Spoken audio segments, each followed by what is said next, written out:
Por que a Assembleia de Deus é considerada uma igreja pentecostal? Porque a evidência do Espírito Santo é uma realidade no nosso meio. E por que ela é uma realidade, irmão Israel? Porque quando você dobra o teu joelho, você diz assim: Espírito Santo, eu preciso ser cheio de Ti. Amém. Espírito Santo, quando eu for pregar, eu quero que Tu me direcione. Espírito Santo, quando eu for louvar, eu quero que Tu derrame a Tua unção sobre a minha vida. E isso traz o que? Um dinamismo sobre a igreja. Isso traz vida sobre a igreja. Por quê? Porque quem conduz, quem guia, quem controla, quem dirige é o Espírito Santo. E quando o Espírito Santo está no negócio, irmãos, a coisa anda, a coisa flui, o trabalho vai avante, a obra prospera, mesmo com dificuldades. Amém. Mesmo que você tenha as suas fraquezas, mesmo que você tenha as suas tribulações, mesmo que você tenha as suas dificuldades, o Espírito Santo, ele está do teu lado, ele habita dentro de você e ele diz assim: vai que vai dar certo. Amém. Eu estou contigo, pode cantar que eu estou contigo, pode pregar que eu estou contigo, pode evangelizar que eu estou contigo, pode colocar a mão sobre o enfermo e orar porque eu estou contigo, pode fazer a minha obra que eu estou contigo. Amém. Aleluia. E é tão bom, irmãos, quando a gente faz alguma coisa e a gente se sente amparado, não é verdade? Isso nos traz o que? Segurança. Por isso que a Bíblia diz que melhor é ser dois do que um. Porque se um cair, o outro levanta. E tem melhor paga. Isso quer dizer que o trabalho rende muito mais. E eu quero aplicar isso para a nossa vida. Quando você anda com o Espírito Santo, quando você vive na unção do Espírito Santo, quando você anda com o Espírito Santo, o teu trabalho rende, a tua vida espiritual cresce, você prospera diante de Deus. Por quê? Porque o Espírito Santo está do teu lado te ajudando. Amém. Vamos lá para o Antigo Testamento. Como é que o Espírito Santo agia no Antigo Testamento? Como é que o Espírito Santo trabalhava no Antigo Testamento, irmão Israel? Quando você lê a Bíblia, em Gênesis capítulo 1, versículo 1, diz assim: no princípio criou Deus os céus e a terra era o quê? Sem forma e vazia. E o Espírito de Deus fazia o quê, Moisés? Ele pairava, ele voava sobre a face do abismo, sobre a face das águas. Quando nós olhamos para o princípio da criação, nós já vemos a obra do Espírito Santo, a atuação do Espírito Santo. O que eu aprendo com isso, meu irmão? É Ele que inicia tudo na nossa vida. Antes de você aceitar Jesus, até mesmo foi Ele que encostou do teu lado, quando a tua vida não tinha forma, quando a tua vida era vazia, quando você não tinha Deus na tua vida, o Espírito Santo pairava sobre a tua cabeça, pairava sobre você, dizendo assim: ei, Jesus é poderoso para te libertar, Jesus é poderoso para colocar um cântico novo na tua boca. Aceita Jesus como Senhor e como Salvador, e tu viverás em novidade de vida. Não foi assim? Olha o teu antes e o teu depois do Espírito Santo ter chegado na tua vida. Antes dele ter chegado na tua vida, a tua vida não tinha sentido, a tua vida não tinha graça, você não tinha esperança, não tinha certeza de vida eterna. Você andava de um lado, andava de outro, como diz aquele hino antigo, era uma folha seca levada pelo vento. Mas um dia chegou o Espírito Santo. Aleluia. Assim como a terra não tinha graça no princípio, ela era sem forma, ela era vazia, não tinha nada Fernando sobre ela, o Espírito de Deus estava ali pairando, esperando que a voz do Eterno bradasse para que ele viesse executar vida sobre essa terra. A terra existe porque o Espírito Santo foi executor. Hoje você é salvo em Cristo Jesus, liberto pelo sangue de Jesus, porque o Espírito Santo gerou vida em você. Ele gerou em você uma nova vida. Você nasceu de novo. Glória a Deus. Não existe regeneração sem Ele, irmão.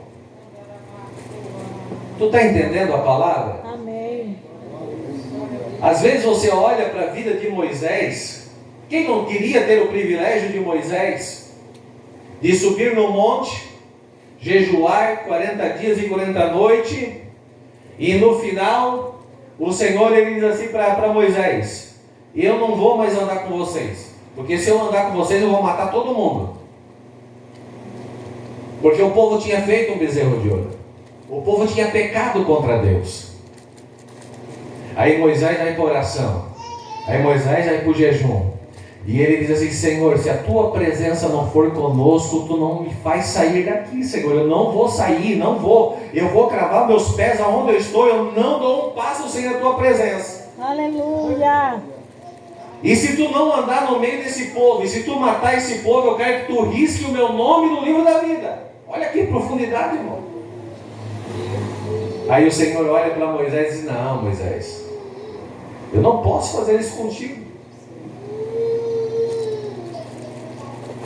Aí Moisés, quando ele estava naquela intimidade com Deus, ele disse assim: Pai, mostra-me a tua face. Em outras palavras, eu quero te ver. Até agora eu tenho te ouvido, eu tenho só te percebido, mas eu não tenho te visto. Eu quero te ver, Senhor. Aleluia.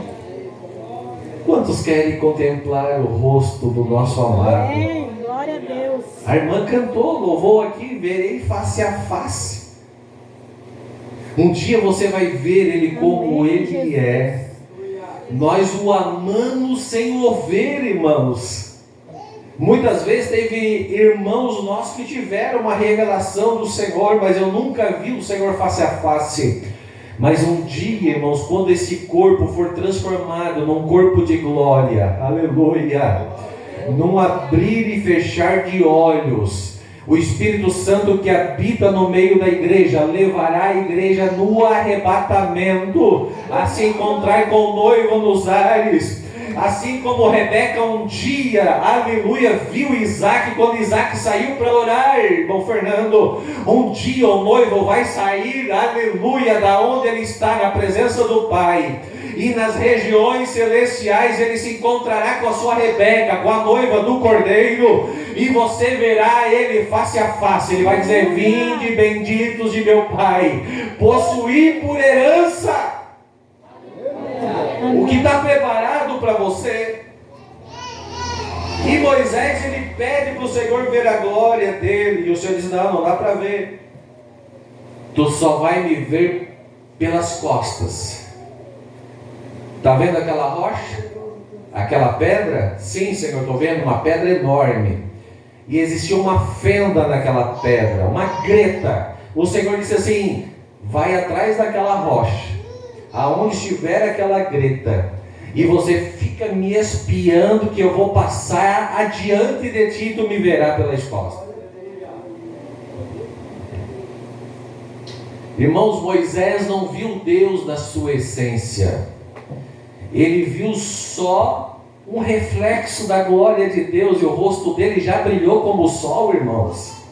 Quando ele desce daquele monte, o rosto dele brilhava como o sol, que o povo não conseguia fitar os olhos no rosto de Moisés, a ponto de ele ter que colocar um véu no seu rosto. Aleluia. Aquele que anda, o próprio Jesus diz: aquele que me segue não andará em trevas, antes terá a luz da vida. A luz de Cristo tem que brilhar no teu rosto. Quando o ímpio, quando o pecador, quando o mundo olhar no teu rosto, tem que ver Deus na tua vida, tem que ver Cristo na tua vida. Se o mundo não consegue enxergar Deus na tua vida, alguma coisa de errado não está certo, irmão. Se o mundo não consegue perceber que Deus está na tua vida, que Jesus está na tua vida, que naquela casa mora um crente, que naquela casa mora uma serva de Deus, mora um servo de Deus, alguma coisa está errada.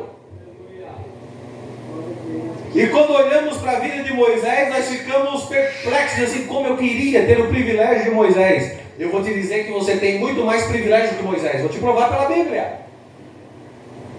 Por que, Moisés? Porque o Espírito Santo não habitava dentro de Moisés.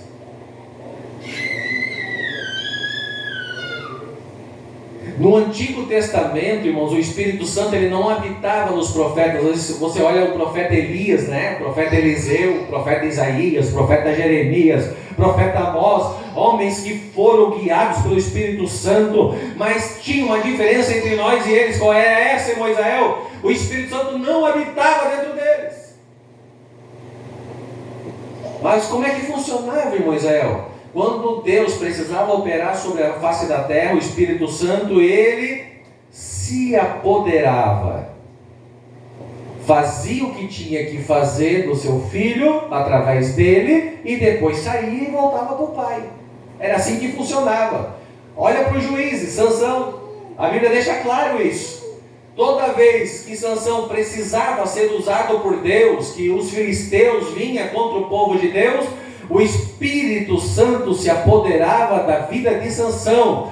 Uma porta de uma cidade que pesava algumas toneladas, nas costas de Sansão virava como se fosse uma folha, e levava nas costas aquela porta lá em cima da montanha. Quando o inimigo vinha contra o povo de Deus, o Espírito Santo se apoderava da vida de Sansão, e com um pedaço de osso de um animal, ele matava mais de 1000 homens. Só que quando fazia o que precisava ser feito, o Espírito Santo saía e voltava. Quando Deus foi dar a planta do tabernáculo para Moisés, para que Moisés viesse construir, precisava de homens habilidosos, homens que tivessem perícia na arte de marcenaria, na arte de confeito de pedras preciosas, de manipulação de pedras preciosas, de ouro, de prata, de bronze, enfim. E não tinha. Aí o Senhor olha para o povo e diz assim: Moisés, eu tenho escolhido o Bezaleel, e o meu Espírito descerá sobre ele, e dá a planta do tabernáculo do jeitinho que eu te mostrei aqui no céu, e tudo que precisar fazer, eu encherei ele de sabedoria. Aleluia. Glória a Deus. O crente que é cheio do Espírito Santo, ele tem sabedoria de Deus, irmão. Ele pode não falar o português fluentemente, pode não saber a tabuada, pode não saber matemática, física, química, mas quando ele é cheio do Espírito Santo, ele faz a diferença nessa terra, irmãos. Ele faz a diferença. Glória a Deus. Quando a terra estava para passar por uma grande fome lá no Egito, Deus dá sonhos para Faraó, e José interpreta os sonhos de Faraó, e no final da interpretação José diz assim: ei Faraó, nomeie, designe um homem que tenha sabedoria, para que possa executar aquilo que o Eterno deu para você. Aí Faraó olha para José e diz assim: não existe no Egito outra pessoa capacitada além de você. Irmãos, o próprio Faraó enxergava Deus na vida de José. O próprio Faraó enxergava que Deus era com José. Eu quero dizer algo em Deus para a tua vida: o Espírito Santo vai tomar conta de você neste ano. Esse ano é o ano da mudança, é o ano que Deus vai virar a chave da tua vida. Você vai viver o novo de Deus, você vai viver o sobrenatural de Deus. Deus vai te tirar do raso e vai te colocar aqui, ó. As pessoas vão conseguir enxergar que Deus é contigo, que Deus é na tua vida. As pessoas vão conseguir entender que Deus está te levantando com projeto, com propósito. Aleluia. Glória a Deus. Quando você vai olhar a galeria dos heróis da fé, lá na Epístola aos Hebreus, capítulo 11, você vai ver que o escritor aos Hebreus vai dizer que os nossos antepassados, os pais lá do Antigo Testamento, os patriarcas, os profetas, os reis, eles desejavam viver o que você vive hoje. O escritor está dizendo para nós que eles lá no Antigo Testamento andavam na sombra, viviam na sombra, porque o Antigo Testamento era sombra de bens futuro. Deus estava preparando o mundo, não era o momento de Jesus chegar, não era o momento do Espírito Santo descer sobre a igreja. Então eles ficavam naquela expectativa: como que nós queremos que isso aconteça nos nossos dias? Para você entender o que eu estou falando, qual é a expectativa da igreja hoje? Não é o arrebatamento? Quem espera o arrebatamento aí? Levanta a mão. Oh, glória. Quem quer morrer antes do arrebatamento? Levanta a mão. A irmã quer morrer? Eu prefiro subir para o arrebatamento vivo. Não que eu tenha medo da morte, porque a morte, para aquele que tem esperança, irmãos, é um veículo que me conduz nos braços do Pai. Mas eu quero ter o privilégio, irmãos, não da ressurreição. Quero ter o privilégio da transformação do meu corpo vivo num corpo de glória para subir ao encontro do meu Deus. Então hoje a igreja vive nessa expectativa. Amém. Nem todos dormiremos, como disse o apóstolo São Paulo para a igreja de Tessalônica. Mas eu tenho fé, irmãos, que Jesus vai me arrebatar antes de eu morrer. Não vou ver a morte, vai ser nos meus dias. E se Jesus não quiser e ele tardar, eu vou morrer. Mas eu vou morrer na fé, na esperança do arrebatamento. Eu vou dizer assim: Senhor, não importa como eu vou até você, se é pela morte, se é pelo arrebatamento, Senhor, o importante é que eu vou estar contigo, meu Deus. Amém. Glória a Deus. Assim vivia nessa expectativa os nossos antepassados lá. Eles tinham fé que eles veriam Jesus nos dias dele. Me prova isso? Provo. Quando Simeão pegou Jesus nos braços, lembram disso? Quando Simeão foi apresentar Jesus lá no templo,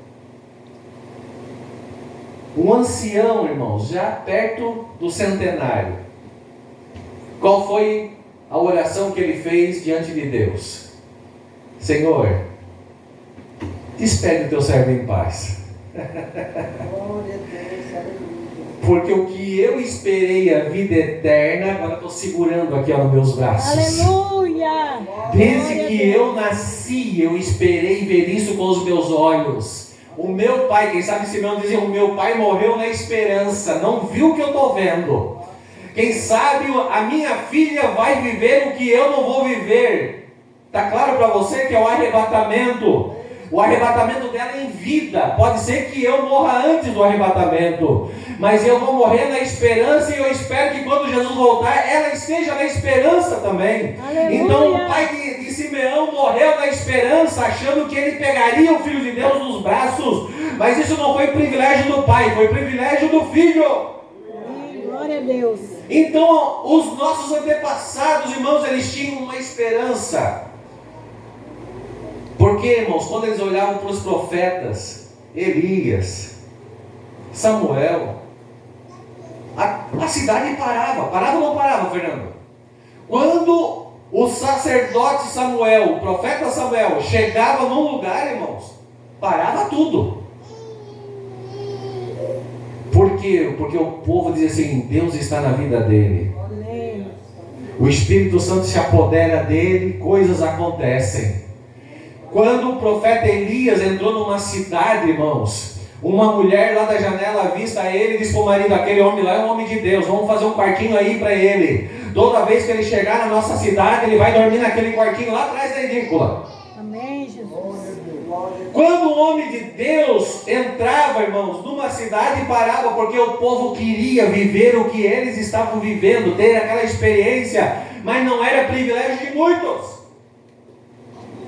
Agora tu imagina quando o sumo sacerdote, uma vez por ano, entrava no Santíssimo. E o povo não poderia nem entrar dentro da igreja. Se você estivesse no Antigo Testamento, irmãos, hoje você está aqui sentadinho. Sim ou não? Sim. Mas se tu estivesse no Antigo Testamento, sabe onde você estaria sentado? Ali na calçada. Ali fora. Você não estaria aqui dentro. Essa parte aqui que seria chamado lugar santo, estaria aqui nessa parte um candelabro, um incensário e uma mesa de pães. Aqui nessa divisão teria um cortinado, e aqui nesse lugar estaria o que? Não os obreiros sentados, estaria a arca da aliança. O sumo sacerdote todos os dias poderia ficar só aqui, ó, colocando azeite no candelabro, cuidando da mesa dos pães, queimando incenso diante do Eterno. E uma vez por ano, Deus dava o privilégio de ele entrar no Santíssimo. Só que antes de ele entrar no Santíssimo, irmãos, lá na porta do tabernáculo, lá fora, no pátio, ele tinha que tomar um banho pela pia. Aleluia! Ele tinha que fazer sacrifício por ele primeiro, para depois ele fazer pelo... Olha a dinâmica, irmãos. E quando ele entrava na veste dele, presta atenção, nas vestes dele existia campainhas, existia sininhos. Enquanto ele ministrava, aspergia sangue no propiciatório, irmãos. Havia barulho, havia movimento. Sabe o que eu aprendo com isso, irmãos? Que na presença de Deus não tem silêncio. Na presença de Deus tem barulho, sim. Na presença de Deus há vida. O lugar de silêncio é dentro de um cemitério, onde não se adora, onde não se louva. O próprio salmista diz: Senhor, os mortos não podem te louvar, não podem te adorar, mas eu te bendirei, eu te louvarei, Senhor, porque tu me deste fôlego de vida, tu me deste razão de viver.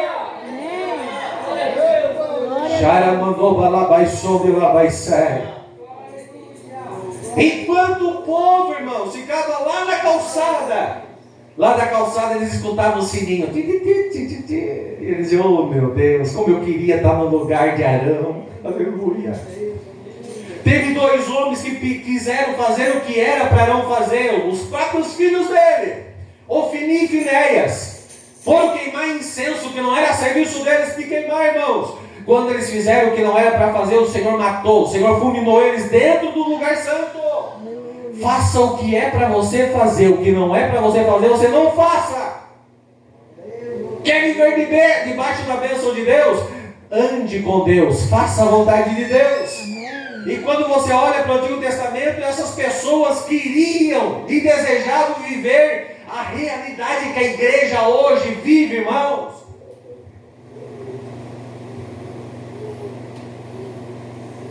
Hoje o Espírito Santo, ele não se apodera mais de você e sai. Hoje ele habita dentro de você. Glória a Deus. Hoje você trabalha com o Espírito Santo, anda com o Espírito Santo, dorme com o Espírito Santo, você vai comer, o Espírito Santo está dentro de você. Você vai fazer os teus negócios, o Espírito Santo está dentro de você.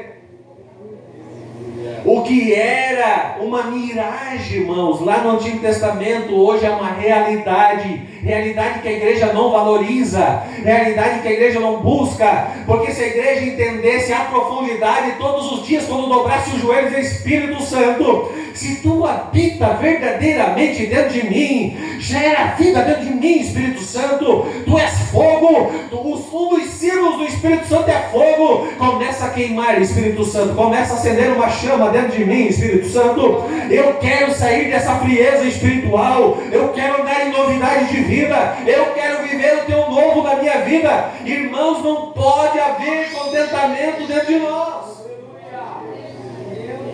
O dia que você falar assim para você: não preciso mais ir tanto para a igreja, não preciso orar tanto, não preciso mais ler tanto a Bíblia, cuidado. O Espírito Santo, ele é sensível. A Bíblia diz, o apóstolo São Paulo diz: não entristeçais o Espírito Santo, porque ele é sensível. A Bíblia diz que ele tem ciúme de nós. Por que ele tem ciúme da igreja, irmão Israel? Porque ele está adornando a igreja, ele está preparando a igreja, ele está cuidando da igreja. Para quê, irmãos? Para o noivo. Nosso noivo se chama Jesus. E quando chega a última pessoa da Bíblia que teve a experiência do Espírito Santo somente descer e sair, você sabe quem foi? Quem você acha que foi? Hã? Sansão. Quem? Sansão. Quem falou? Quem foi, irmã? Sansão. Quem? Qual foi? Não, está no Novo Testamento, irmã. Ah, no Novo Testamento. A última pessoa que teve o privilégio de ter o Espírito Santo daquela maneira no Antigo Testamento foi Maria, mãe de Jesus. A irmã Maria. O arcanjo Gabriel entra na casinha dela e diz assim: ó, eu tenho um recado de Deus para ti. Tu vai gerar dentro do teu ventre o Filho de Deus. Ela diz: mas como isso vai acontecer? Aí ele diz assim: descerá sobre ti o Espírito Santo. Aleluia! Glória a Deus. A última pessoa, irmão, olha que coisa maravilhosa. Isso aqui é profundo. A última pessoa em que o Espírito Santo agiu de acordo com como agia no Antigo Testamento, foi Maria, mãe de Jesus. Aí quando chega João Batista, que foi o precursor de Cristo, João Batista chega com uma pregação diferenciada. Qual era a mensagem de João Batista? Tinha dois sentidos. Pregava o arrependimento, não era isso que ele pregava? Para que vocês possam se batizar, vocês têm que se arrepender. Arrependei-vos e convertei-vos. Então não existe conversão sem arrependimento, irmão. Você pode até descer as águas batismais, mas se você não se arrependeu dos seus pecados, você só está tomando um banho. Então, antes de você tomar uma atitude de descer as águas batismais, te converta de verdade. O que é conversão? É dar uma meia volta de 180 graus. Você estava vindo para um caminho que era avesso à vontade de Deus. A partir de hoje você diz: Espírito Santo, eu quero ser guiado por ti, eu quero ser conduzido por você. E quando você vai ver o eunuco, lembra do eunuco? Sim. E Filipe começa a pregar para o eunuco, e a palavra gera o que? Sede naquele homem. Sede do que? De fazer a vontade de Deus. E quando o eunuco entende o trabalhar de Deus, a salvação, ele aceita Jesus. E quando ele aceita Jesus, ele faz uma pergunta para Filipe: o que me impede de eu ser batizado? Chega João Batista e diz assim: eu estou trazendo o batismo para vocês, que é o batismo do arrependimento. Só que eu estou preparando o caminho de alguém que é maior do que eu. E quando ele vier, eu não serei digno nem de desatar o cadarço do sapato dele, para você entender. Ele vos batizará com o Espírito Santo e com fogo. Amém. Glória a Deus. Irmãos, isso aqui no ouvido do povo judeu gerava uma fé que tu não imagina. Irmã Cris, não imagina, porque toda a história de Israel, eles viviam nessa expectativa. Eu quero ser cheio, aleluia.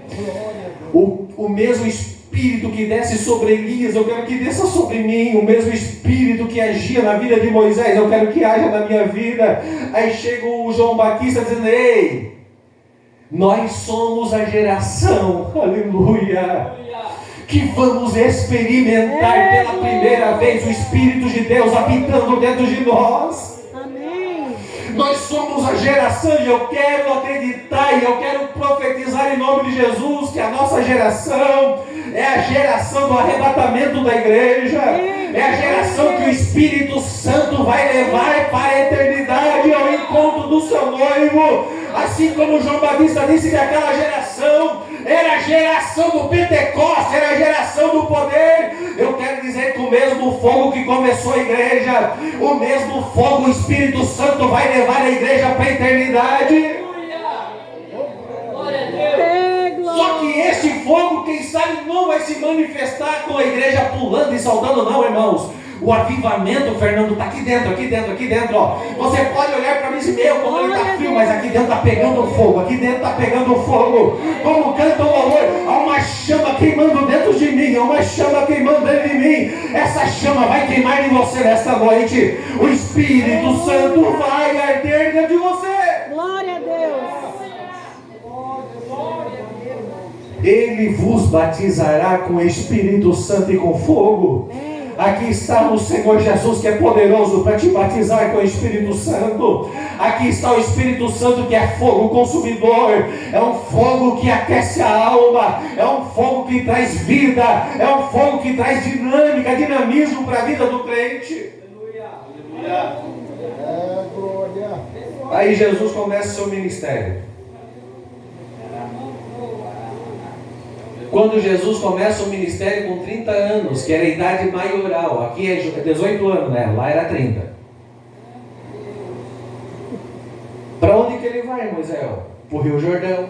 Para quê? Para ser batizado.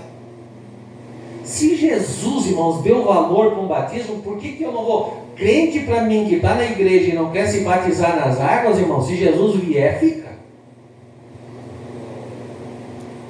Isso aqui é forte, irmãos. Existe o pecado de omissão e o pecado de comissão. Dois pecados que quase não se falam no púlpito, né? Dois pecados que vai impedir do crente de entrar no céu. Pecado de omissão, irmãos.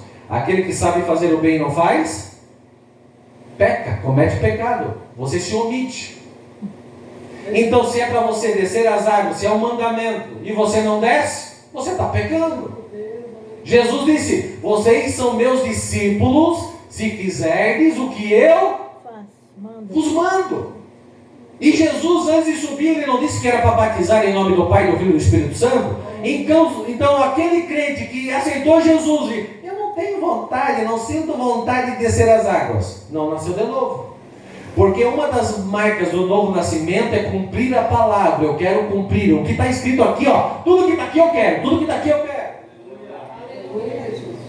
E o outro pecado é o de comissão. Ir por todo mundo, pregar o evangelho a toda criatura. Então, quando a igreja deixa de pregar, deixa de evangelizar, ela peca. Será que você não está em pecado e você não sabe? Tu tem evangelizado? Tem falado de Jesus para alguém? Não tem, está pecando. Isso aqui é a Bíblia, irmãos. Não é eu que estou dizendo, é a Bíblia. Deu um peso na igreja agora, hein? Aí Jesus separa os seus discípulos. Quando você olha o Evangelho de João, capítulo 13 ali, você vai ver que Jesus começa a preparar, porque Jesus ia morrer, ele prepara os seus discípulos.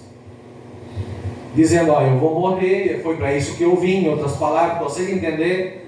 Mas fica tranquilo. Quando ele viu que os discípulos ficaram tristinhos, decepcionados, ele disse, não, fica tranquilo. Que eu vou morrer, eu vou ressuscitar, vou voltar para o Pai, mas não vou deixar vocês órfãos. Amém. Vocês não vão ficar sozinhos.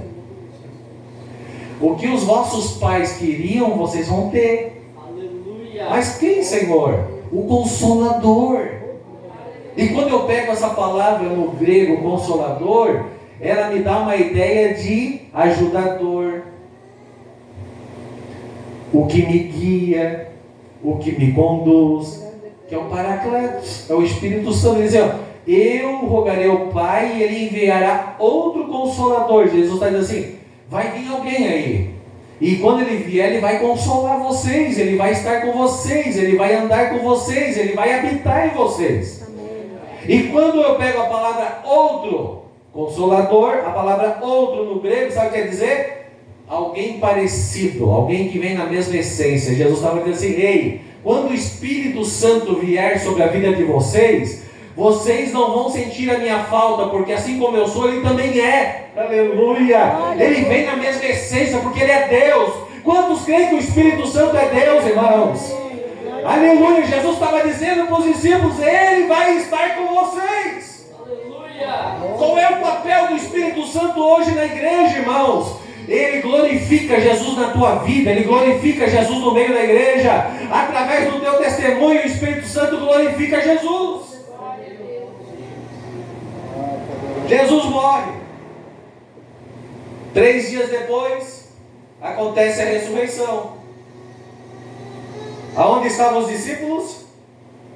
Dentro de uma casa trancados. Lembra daquelas casas antigamente, você colocava aquele travessão na porta? Tinha 2 tramelas, uma em cima e outra embaixo. Estava assim. As tramelas das portas na janela. E por que eles estavam assim, Moisés? Porque eles estavam com medo. Eles diziam assim, se mataram Jesus, vão matar nós, estamos fritos. Vamos escapar por nossa vida. Irmãos, quando não temos o Espírito Santo sobre nossa vida, o medo nos domina, a timidez nos domina, a insegurança nos domina. Estavam trancados. E daquele dia, enquanto eles estavam trancados, já de manhã cedo veio as boas novas, porque as Maria foram aonde, irmão? Foram no sepulcro. Achando que iriam lá perfumar o corpo de um defunto. E chegou lá a sepultura vazia. E aí o que aconteceu? Não sei. Roubaram Jesus no mínimo. Elas voltam para casa onde estavam os discípulos e dizem, o túmulo está vazio. Pedro e mais um discípulo que a Bíblia não menciona, correm na frente e testificam que o sepulcro estava vazio. Mas pela segunda vez, quando as Marias chegam lá, os anjos aparecem para ela e dizem: por que vocês estão procurando quem vive no meio de um cemitério, no meio de quem está morto?